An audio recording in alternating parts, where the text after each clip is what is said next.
Madame, Monsieur, bon, ça fait beaucoup de plaisir que je vous retrouve pour cette nouvelle édition de Réfléchissons. Je suis Autant Chuta a.k.a. Miss O. Et merci d'être des nôtres une fois encore. Alors, pour cette nouvelle édition, j'ai l'immense honneur de partager avec vous un moment de pur plaisir en compagnie de la nouvelle pépite de la comédie ivoirienne. C'est la go Prisca, la go la go Ao, le petit marteau qui casse les go comme la fraîcheur, la Mini Cooper 2.0. La comédie ivoirienne qui, il y a quelques années encore, était la première femme rappeuse de toute la Côte d'Ivoire. C'est beaucoup de plaisir que j'ai cet immense honneur et que je partagerai ce moment en votre compagnie car elle viendra là, elle nous racontera son histoire, mais surtout elle nous inspirera par ces moments de challenge qu'elle a traversés tout au long de sa vie, mais aussi ces moments de pur plaisir. Alors n'oubliez pas de subscribe parce que le meilleur reste à venir.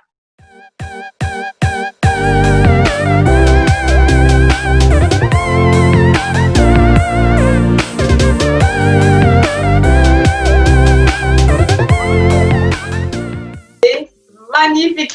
Ah, moi, j'ai l'habitude de vous voir au Parlement dirige, de dire, oh, elle est trop belle en fait. La Mini Cooper de la comédie ivoirienne. Et on a dit, vous êtes magnifique. Merci d'avoir accepté de vous. Merci beaucoup. Merci. J'adore ce que vous Merci. C'est une gentil. Pardon? C'est gentil de voir une femme qui a on va dire, une capacité créative aussi constructive, en fait, aussi intelligente, en fait, et aussi éducative. Et moi, j'adore. Chaque fois que vous passez au Parlement dirige, je regarde. Et puis, j'ai dit, OK, cette fois-ci, je veux la voir sur de Réfléchissons parce que c'est une inspiration pour beaucoup de comédiennes femmes qui n'ont pas ce talent-là. Ouais. C'est un vrai talent. Et quand j'ai plaisir, sur Instagram, j'ai dit, elle m'a rebondi,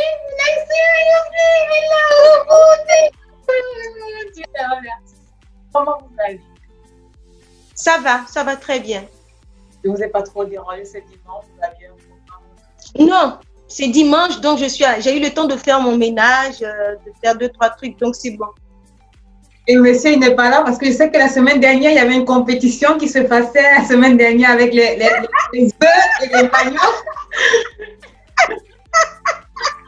Et qui a gagné pour finir? Parce qu'il faut bien comprendre qui a gagné. Parce que... Ah, c'est moi qui ai gagné. C'est magnifique. En faisant les recherches, en fait, sur vous, je me suis rendu compte en réalité la première ivoirienne. J'ai pas compris. En faisant les recherches, en fait, en ce qui vous concerne, j'ai appris que vous étiez la première femme ivoirienne en Côte d'Ivoire, en fait. La première rappeuse ivoirienne, à seulement 10 ans. La première voilà. À seulement 10 ans. Comment c'est possible? C'est ça. Comment c'est possible? Comment vous entrez dans l'univers du rap à seulement 10 ans? Parce que c'est un genre musical difficile, en fait. Ça nécessite beaucoup d'inspiration, beaucoup de créativité, mais aussi beaucoup de contrôle linguistique. Comment vous faites pour arriver dans ce genre à seulement 10 ans?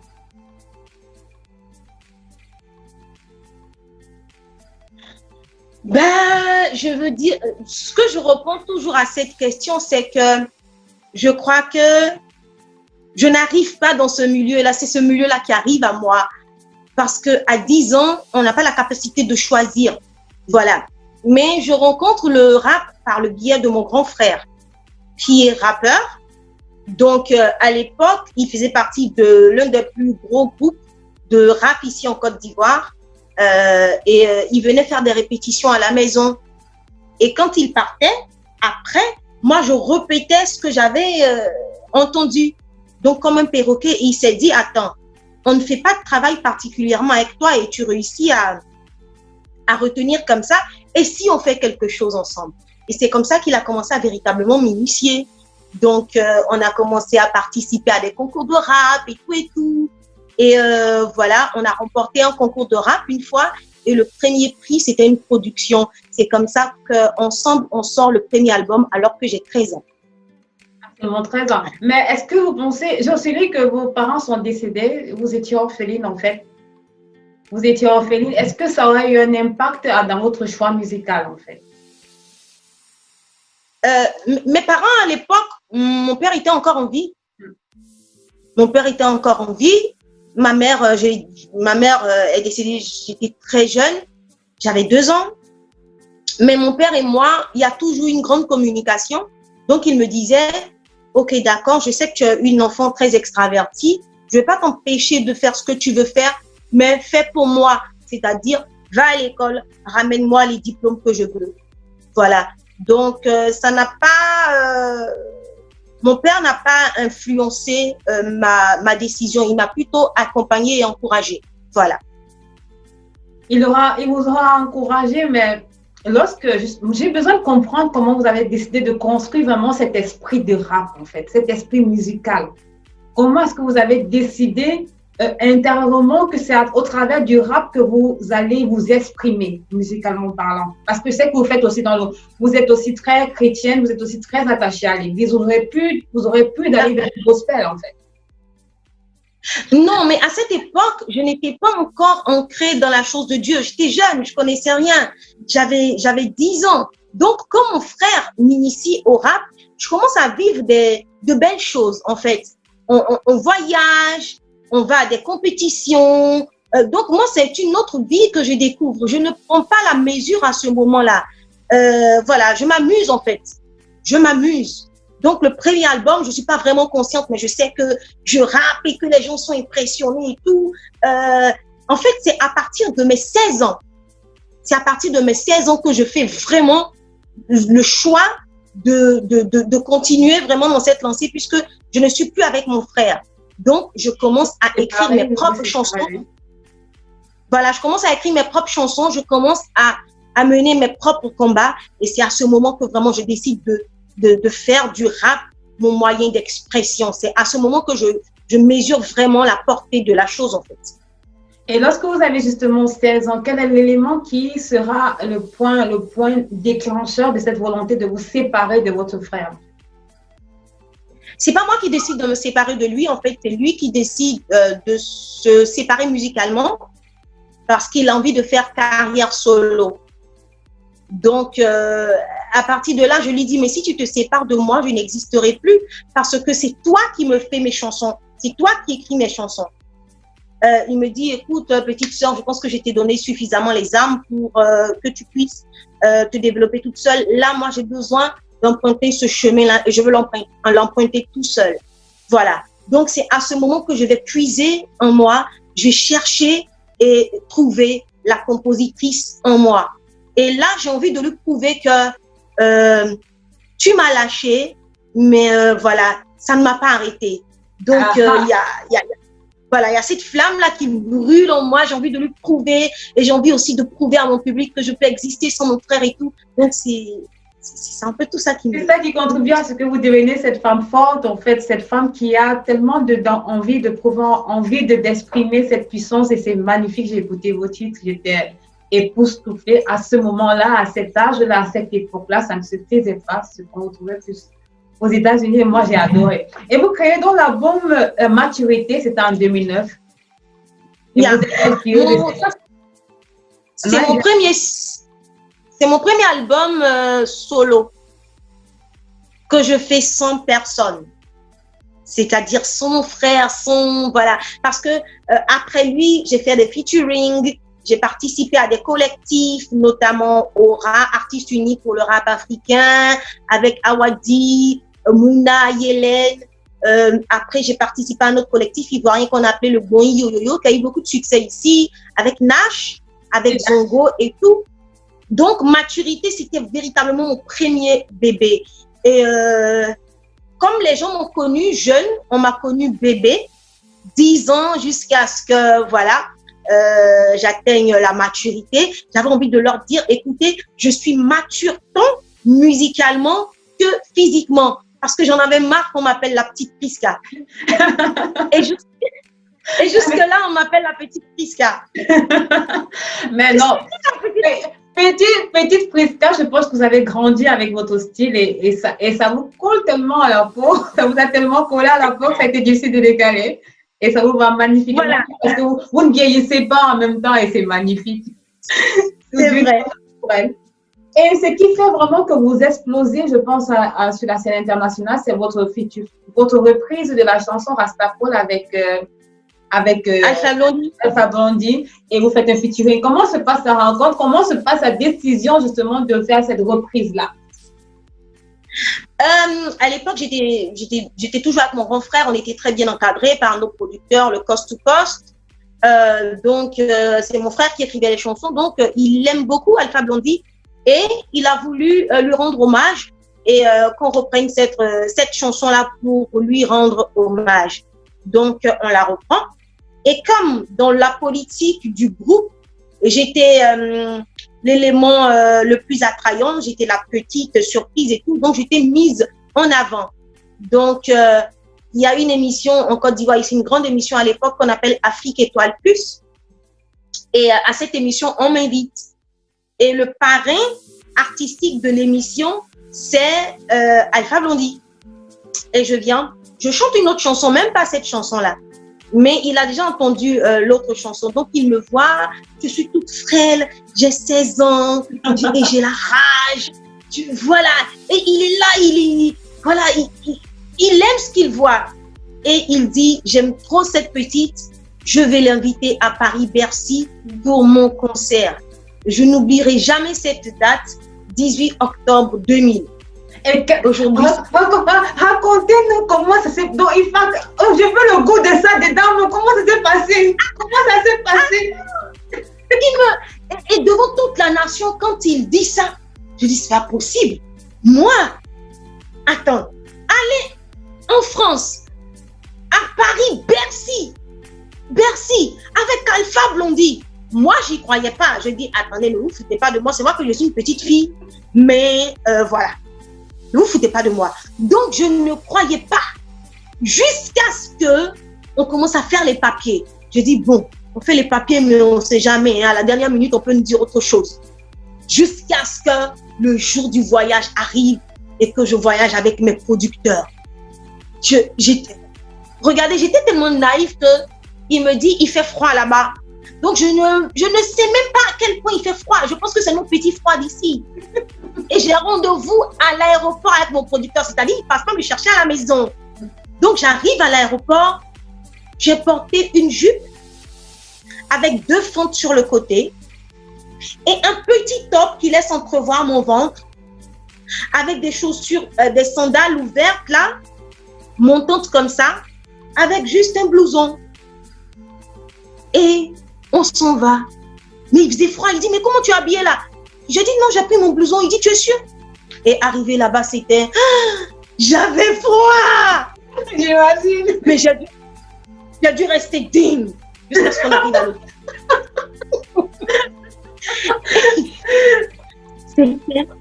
C'était un moment magique, inoubliable, parce qu'en plus, je n'avais pas répété avec l'orchestre. Je suis arrivée le même jour, le jour du spectacle. Donc, on arrive, on a juste le temps de parler un peu avec les musiciens pour leur dire, écoutez, quand moi je veux venir sur la chanson, faites-moi un tempo rap, quoi. Donc, tout le monde était stressé, tout le monde s'inquiétait pour moi. Devant ce stade-là, j'ai 16 ans, je ne suis jamais sortie devant une... Et quand Alpha commence à chanter et qu'il dit, Prisca, viens ma fille, Prisca. Et puis je monte sur scène et je commence à rapper. Non. Et le public qui se lève, C'était magique, c'était magique. C'était incroyable. C'était magique. On m'a porté, tout le monde m'a porté comme une coupe. Voilà, c'était magique. C'était magique. Quand je prends le micro, ton fanatisme comme la philosophie du Rasta, à un tel point qu'on dit de toi que t'es un gangsta. Bob Marley, Peter Tosh et Alpha Blondy sont des modèles que tu prétends avoir choisis et depuis tu mènes. Ah non mais, je me rappelle. Et puis j'ai pris ma petite voix d'avant, hein, c'est pas la peine. J'imagine. Oh, c'était magnifique, c'était magnifique. Et je suis certaine que c'était magnifique et vous avez une belle énergie, une énergie incroyable en fait. Vous avez un très beau charisme. Merci. Je vous promets, à la télévision, sans ce charisme-là, à la télévision, sans cette énergie, merci. C'est magnifique.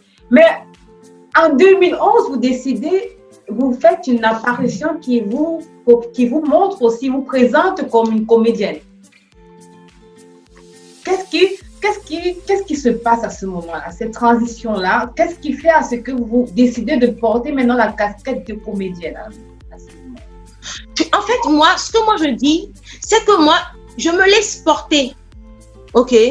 Je me laisse porter parce que souvent, vous empruntez un chemin, peut-être pour éviter quelque chose. Et le chemin que vous avez emprunté pour éviter cette chose-là vous conduit sur le chemin de la chose que vous avez voulu éviter. Donc, en 2011, moi, je vais au Mali, en fait. Je vais rejoindre mon petit ami à l'époque. Mon petit ami était au Mali. Et j'y vais juste pour 11 jours. OK? Et avant la fin de mon séjour, la crise ici s'aggrave. Les aéroports ferment. Je repousse mon billet et finalement, je perds mon billet. Donc, mon petit ami décide que on va rester là-bas. Bon, je vais rester là-bas parce que lui, il était déjà là-bas. Et le temps de voir comment les choses s'arrondissent. Donc, en attendant, moi, je suis là-bas et j'ai mon grand frère Zongo, bon, un grand frère, qui me rejoint au Mali. Et je lui dis, s'il te plaît, reste ici, il y a des choses à faire et tout, et tout, et tout. Puisque lui aussi ne pouvait pas rentrer en Côte d'Ivoire. Et comme je me sentais seule à part mon petit ami, je voulais qu'il reste. Donc, il reste. Et il commence à rencontrer des hommes de télé et tout. Et il me dit, écoute, j'ai une émission avec Africa de télévision. Monsieur Sidibé est intéressé. Voici ce que je veux faire. Qu'est-ce que tu en penses? Et moi, je lui dis, ce serait bien que tu changes un peu la formule, que tu introduises un invité qui est toujours la même personne qui va venir interpréter un nouveau rôle, un nouveau personnage à chaque fois. Il me dit, à qui tu penses? Je lui dis, tu penses à moi? Il dit, ah ouais, tu peux faire? Et tu peux faire ça? Je dis, je peux faire ça si tu me coaches. Tu vois, donc il a commencé à me coacher et au fur et à mesure, on a créé les personnages. Et c'est vrai que je suis une personne aussi très extravertie et tout. Donc, et puis la caméra, je connais. Du coup, j'ai pas eu honte et je suis vite rentrée dans la peau des personnages et ça, boum, ça a explosé. Ça a pris directement. Mais à ce moment-là, et comment vous gérez à ce moment-là votre carrière de rappeuse en fait? Parce que j'ai l'impression que la partie comédie a pris les devants sur la partie rappeuse, parce qu'après vous devenez journaliste, vous devenez présentatrice. Donc j'ai l'impression que la partie comédie prend peu à peu l'emprise sur la partie rap. Écoutez, moi je me dis tout le temps qu'une personne est comparable à un arbre. Et moi je m'identifie à un arbre multifruitier. Voilà. Donc, il peut arriver la saison où je produis de la musique. Il peut arriver la saison où je produis de l'humour. Et il faut prendre ce que la vie vous donne. Comprenez? Moi, je me sens plus chanteuse qu'autre chose. Mais à ce moment-là, quand j'étais au Mali, eh bien, j'ai saisi les opportunités qui se sont présentées à moi. C'était pas des opportunités de musique, c'était des opportunités de comédienne, de présentatrice, etc. J'allais pas dire non parce que c'est pas la musique, non, je ne fais pas. J'avais envie de travailler. Moi, je suis une boule. J'ai besoin de bouger. J'ai besoin de dépenser de l'énergie parce que j'en ai trop. Et donc, c'est ces opportunités-là qui se sont présentées à moi. Et voilà, j'y suis allée, et d'autant plus que ça me permettait de vivre une nouvelle expérience qui n'avait rien à voir avec la musique. Donc, j'étais contente. Et s'il fallait mettre entre parenthèses ma carrière musicale, voilà, je l'ai fait. De toutes les manières, j'avais pas le choix parce que là-bas, musicalement, voilà, j'avais pas beaucoup d'opportunités. Donc, j'ai sauté sur les opportunités qui étaient là. Non, et sachant que la musique, on peut la faire à tout âge. Oui, à tout moment en même temps.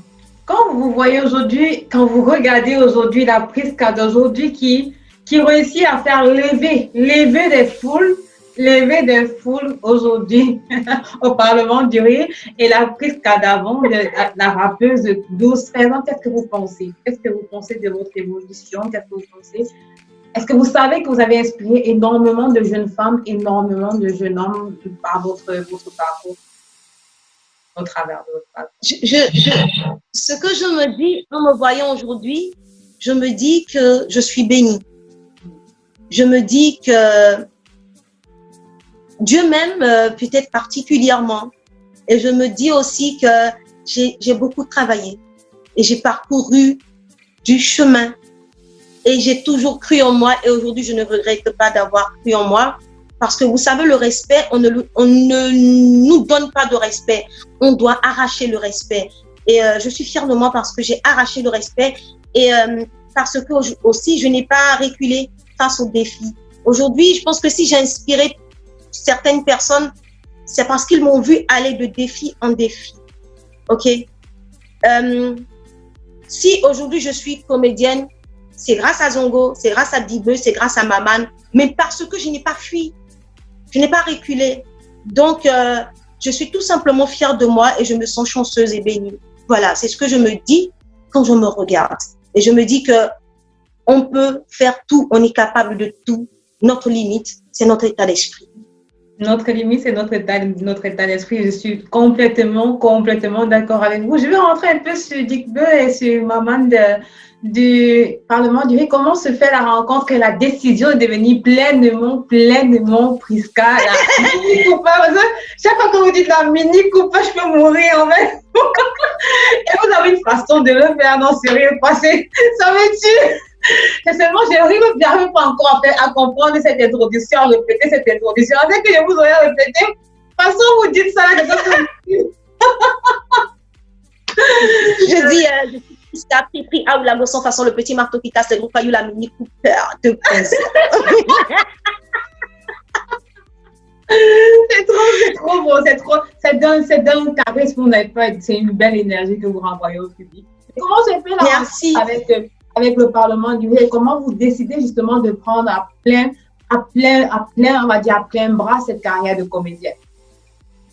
Bon, il faut dire que je fais 4 ans au Mali. Donc en 2015, je reviens en Côte d'Ivoire. Et quand je reviens en Côte d'Ivoire, il y a Alpha Blondy qui est mon papa, qui est mon père adoptif, voilà, qui me dit, écoute ma fille, j'ai une radio, ton papa a une radio ici, et je t'ai vu animer sur les chaînes de télé au Mali et tout, je suis fière de toi. Viens faire grandir avec moi la radio de ton père. OK? Donc, c'est comme ça que je vais en radio avec lui sur Alpha Blondy FM. Et sur cette radio, il y a beaucoup d'autres artistes. Il y a notamment Digo Cravate, il y a Nash, il y a Kiajim et tout. Donc, pendant que j'étais au Mali, la Côte d'Ivoire a découvert une autre facette de moi, justement, comme comédienne. Et les gens étaient étonnés que je puisse faire ça. Donc, ça me suit quand je reviens ici. Et il y a Digo qui me dit, écoute, ma petite, tu as le truc, tu as le potentiel, tu as ça. Donc, moi, je veux que tu t'inities au stand-up parce qu'il n'y a pas de filles ou bien elles sont rares et je sais que tu vas donner quelque chose de magnifique. Et c'est comme ça qu'il m'encourage. Mais au départ, je le fuis parce que je ne veux pas. Je ne me sens pas, voilà, stand-up devant les gens, c'est pas la musique.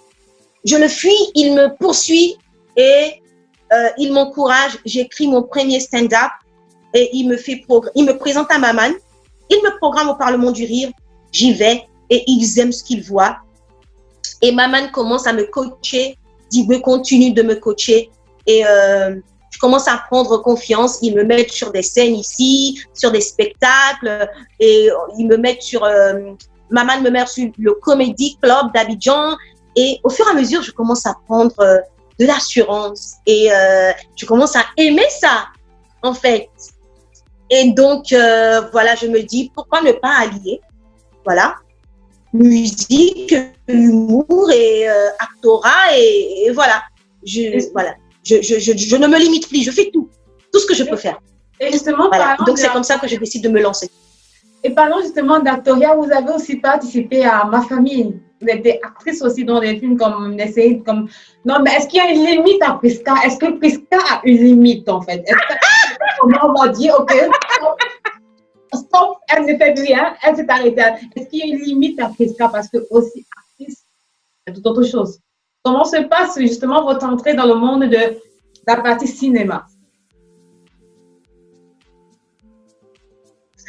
La partie cinéma, justement, vous savez, Dieu ne fait rien au hasard. Le Mali a été pour moi une plateforme de révélation. En fait, je me suis révélée au Mali, voilà, au-delà de ce que les gens savaient de moi. Donc, Maman Kissil Delta aussi m'a vue avec Zongo en train de faire mes trucs et tout. Elle s'est dit, ah mais cette petite, elle a quelque chose. Donc, je la rencontre au Mali et elle me dit, je vais te faire jouer dans le prochain, ma famille, je t'ai écrit quelque chose sur mesure, un rôle sur mesure. Moi, j'y crois pas. Si moi, je jouais à côté de, Akissi Delta, Boiri, Bo, tout ça. Et quand j'arrive, je suis là, je pense 1 an, 2 ans plus tard, elle me dit, écoute, on a lancé le projet, viens, on va en tourne. Donc, je tourne. Et j'aime ça. Et les gens me découvrent en tant qu'actrice et il y a de bons retours. Mais tu as du talent. On ne savait même pas que c'était toi. Tu as tellement bien joué, tu étais tellement... Et je commence à m'intéresser à ça. Et quand il y a des castings maintenant, j'ai des grands frères, des personnes qui me disent, écoute, il y a un casting ici, il y a un casting ici. Et c'est comme ça que je vais au casting de Cacao. Oui, de Cacao. Et voilà. Voilà, et on me coach pour un rôle et voilà, je le rends très bien. Voilà, c'est... Est-ce que vous avez une limite? Genre, est-ce qu'il y a une limite? Est-ce qu'il y a un truc que, bon, là, même là, si tu mets la go là, même sur ça, ça va pas donner. Est-ce qu'il y a? Ils vont vous dire. Non, je pense que vous savez, je pense que on ne donne que ce qu'on a. Et je pense que je suis née pour être une artiste. Voilà. À plusieurs cordes, quoi. Je suis née pour être ça. Je suis née pour être artiste. Donc, quand je dis artiste, c'est tout dedans, quoi. Chanson, cinéma et tout. Je pense que j'ai ça en moi. C'est dedans. C'est juste ça. Lorsqu'on vous entend parler, on a l'impression que c'est facile. Lorsqu'on vous entend parler, en fait, on a l'impression que ça a été un parcours facile, en fait, que toute chose que vous avez décidé de mettre la main à l'intérieur, ça a été un moment de pure facilité, de pure joie, parce que vous avez une belle énergie. Mais quels auront été vos challenges au long de votre carrière? Que ce soit dans le rap, que ce soit dans le cinéma, que ce soit dans le monde de la comédie, comme vous évoluez. Écoutez, ça n'a pas du tout été facile. Il y a eu un moment dans ma carrière, surtout musicale, où j'avais décidé d'arrêter un peu parce que j'en avais marre qu'on me parle de baisser la culotte avant de me donner des opportunités ou bien de me faire accéder à certains lieux, à certaines sphères et tout. Donc, j'ai été challengée. Il a fallu que je me dise, écoute, si tu es arrivé là, c'est parce que tu le vaux bien. Et ce que tu n'as pas fait pour arriver là, tu ne le feras pas pour arriver autre part. Si Dieu a permis que tu partes du point A pour arriver au point B, il te permettra de quitter le point B pour arriver au point C. Donc, j'ai dû être beaucoup, très forte pour ne pas coucher avec les faiseurs de stars entre griffes et un moment savoir me retirer de ce milieu-là pour pouvoir revenir. Voilà, donc je me suis imposée, j'ai montré aux gens que, écoutez, je ne suis pas obligée de rentrer dans votre chemin pour arriver là où je vais arriver. Donc, ça a été très, très, très, très difficile. Il y a eu des moments où on m'avait oublié, il y a eu des moments où personne ne me regardait et il y a des gens qui souvent pensent qu'ils t'utilisent. Il faut être assez intelligent pour, alors qu'ils pensent que eux ils t'utilisent, il faut être assez intelligent pour toi les utiliser pour permettre de te faire voir par d'autres personnes qui sauront apprécier ton talent et te faire grandir. Ça n'a pas été facile. J'imagine. Mais vous aurez une histoire à nous raconter par rapport à ces moments de difficulté-là et comment vous vous êtes reprise après cela? Toute ma carrière est une histoire, hein? Mais vous savez, ici, on raconte tellement de choses, il y a tellement de rumeurs, il y a tellement de choses qu'on dit ou qu'on vous... comment on va dire ça? En tout cas, qu'on raconte sur vous qui peuvent vous briser si vous n'êtes pas assez solide, si vous n'êtes pas assez forte. Moi, quand j'ai commencé ma carrière après, je me suis liée d'une grande amitié à Nash. Si vous connaissez Nash, elle a un style petit garçon. La fille Nouchi, en fait. Voilà. Et Nash, les gens l'aidaient sans aucun problème parce que les hommes la voyaient plutôt comme oh, c'est un petit garçon manqué et tout. Voilà. Les hommes la voyaient plus comme ça. Et moi, on me voyait c'est une fille, tu vois. Elle est sexy, elle est féminine parce qu'à partir de mes 16 ans, j'ai commencé à être féminine à outrance. Voilà, je voulais revendiquer mon côté féminin, donc j'étais sexy et tout. Et donc, les gens disaient à Nash, donne-moi ta sœur.